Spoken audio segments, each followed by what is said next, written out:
மட்டும் பண்ணிட்டு போங்க. கண்டிப்பாக நீங்கள் படிக்காமல் போகிறதுக்கு இந்த லெசன்ஸ் மட்டுமாவது படிச்சுட்டு போனீங்க அப்படின்னா உங்களுக்கு வந்து மார்க் எடுக்கிறதுக்கு ஈஸியாக இருக்கும். ஸோ ஜென்ரல் ஸ்டடீஸை பொறுத்த வரைக்கும் பார்த்திங்கன்னா ஒரு கொஷின் 2 கொஷின் நீங்கள் கரெக்டாக ஆன்சர் பண்ணிங்க அப்படின்னா கூட மற்றவர்களை கம்பேர் பண்ணும்போது உங்களுக்கு வந்து மார்க் அதிகமாகிறதுக்கு நிறையவே சான்ஸ் இருக்குது. சரிங்களா? அந்த கொஷின் உங்களுக்கு எக்ஸ்ட்ரா மார்க் வந்ததுன்னா உங்களுக்கு வந்து ஜாப் கிடைக்கிறதுக்கான சான்சஸ் நிறையவே இருக்குது. அதனால தான் அட்லீஸ்ட் இந்த லெசன் மட்டுமாவது படிச்சுட்டு போங்க அப்படின்றது. ஓகேவா? ஜென்ரல் ஸ்டடீஸை பொறுத்த வரைக்கும் இன்னும் சயின்ஸ் படிக்கலை, ஜியாகிரஃபி படிக்கலை, கரண்ட் அஃபேர்ஸ்லாம் நான் டச்சே பண்ணல அப்படிலாம் வந்து இப்போ லாஸ்ட் மினிட்ல வந்து வரி பண்ணாதீங்க. இந்த 8 டேஸில் என்ன பண்ண முடியும் அப்படின்னா தமிழ் மேத்ஸ் 2 டைம் ரிவிஷன் பண்ணலாம். சரிங்களா? ஜென்ரல் ஸ்டடீஸை பொறுத்த வரைக்கும் ஒரு டைம் தான் ரிவிஷன் பண்ண முடியும். ஸோ அதுக்கு மேலே போட்டு உங்களுக்கு வந்து ப்ரெஷர் கொடுக்காதீங்க.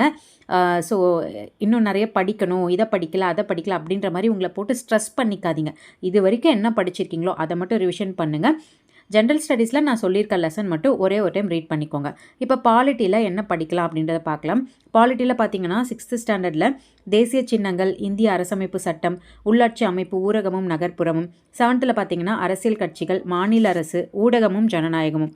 8th மாநில அரசு எவ்வாறு செயல்படுகிறது, குடிமக்களும் குடியுரிமையும், சமய சார்பின்மையை புரிந்து கொள்ளுதல். 9th பார்த்தீங்கன்னா மனித உரிமைகள், அரசாங்கங்களின் வகைகள், உள்ளாட்சி அமைப்புகள்.